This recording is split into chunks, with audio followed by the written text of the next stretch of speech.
Good morning. Welcome to Stories by Grandmother. I am going to be telling stories about my family. So my first story that I'm going to be telling about is the 2020, the year. At my brother's funeral in September of 2019, my sister Paula told me that I needed to come out more and be more sociable. So I thought, how is this going to help my introverted life? I am very introverted. I stay home most of the time. I don't go out much and I don't socialize much. January 1st of 2020, I decided to make my New Year's resolution to be more sociable and try to reach out to more people. And in January of 2020, my youngest granddaughter graduated from high school in Seattle, Washington. My daughter Julie and her husband Bobby went to her graduation. They went through Seattle Airport. We stayed home, my husband and I stayed home to take care of their dog Toby. So their trip was good and they got home safe. And the next weekend, Julie and I went to a ladies' organization meeting at our church. I thought this would help my socializing, which it did in a way. But when I got home the next week, I started getting sick. Also in January of that year, I started a Facebook group called Bean Blossom Cousins. My mother's maiden name was Bean Blossom, and I have tons of cousins all over the country with the last name of Bean Blossom or other names. I thought I would reach out to them to help my socializing. Back to the story of the trip in January. They came home and I got sick and Julie got sick. We got together and were thinking about it, and I thought that we had picked up something at that church meeting. Come to find out, it wasn't at the church meeting. It was because they went to Seattle. When they were in the airport, it happened to be the same day that we found out on the news that a guy came in from China into the Seattle airport, and he was very sick. He had picked up a disease in China. I guess it had to be that disease we had been hearing on the news. It was called coronavirus. We shortened the title to COVID-19. So I got to doing some research on the disease and found out that he was in the airport the same day that Julie and Bobby were in the airport. So I figured Julie and I must have got coronavirus or COVID-19. In the news, President Trump had started closing down all the airports and everything, and things were getting really bad and people were getting sick all over, and they were closing everything but pharmacies, grocery stores, and gas stations. Everything that was not essential to day-to-day living. And the towns were like ghost towns. The traffic had subsided and there was nobody out and about. And they told everybody on the news that you had to stay home. A lot of people took it serious and they stayed indoors. They thought they couldn't go outside or they would catch coronavirus.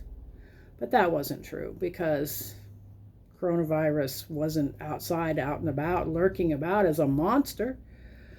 So things went on.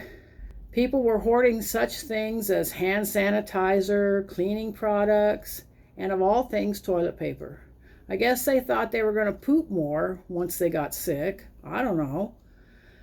Well, anyway, March came and went, and April came and went, and we couldn't even go to church. Our church leaders told us that our churches had to be in our homes. So Julie, Bobby, and us had our own little church meetings. On May 28th, the day hit. And can you guess what happened on that day? A black man named George Floyd had been killed by police officers in Minneapolis. That started everyone rioting against the police. So what did state government officials do? They defunded the police. Huh? How will that help, we thought. It was okay to riot, but we couldn't go to church. How dumb was that? Then there was even talk about opening up prisons and letting the inmates out. How would that help? Graduations were canceled for the year. People celebrated in their own ways, and people kept dying, and the news was totally about the virus and how many people were dying. They never once mentioned that people got over it, like Julie and me. We both got over it. But millions were dying, but more were surviving.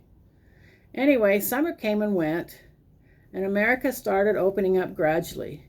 You could go out to eat, but you had to eat your food in your car, and you had to go to the drive-up window to get your food, and everyone was told it was mandatory to wear masks everywhere, so we did.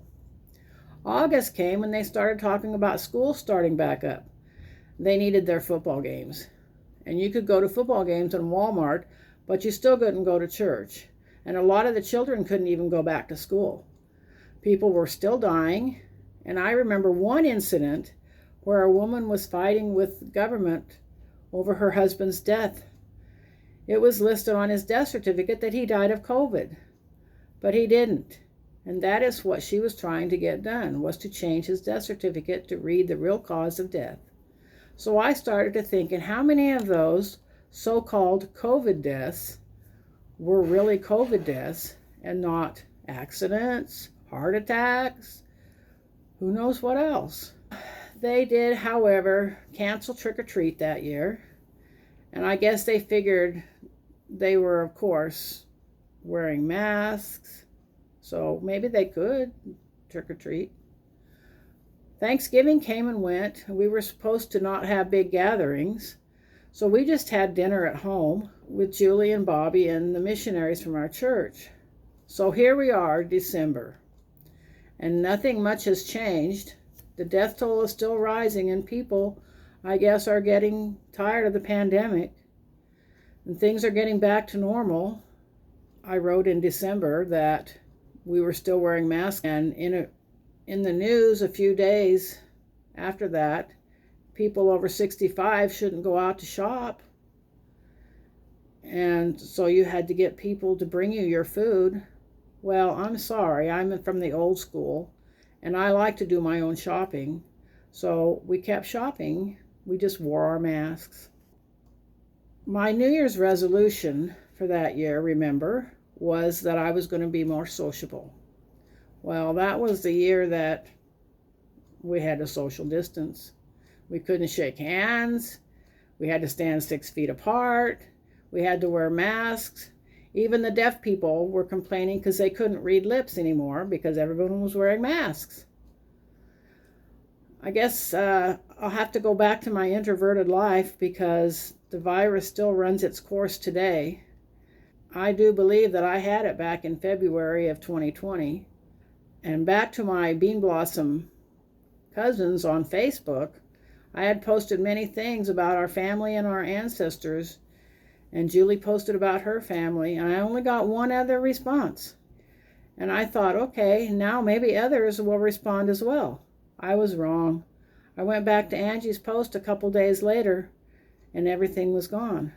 The door was slammed in my face. So much for my reaching out. I guess the road doesn't go both ways after all. Anyway, we had a good Christmas. It was a happier year in 2021. And that is the end of my story.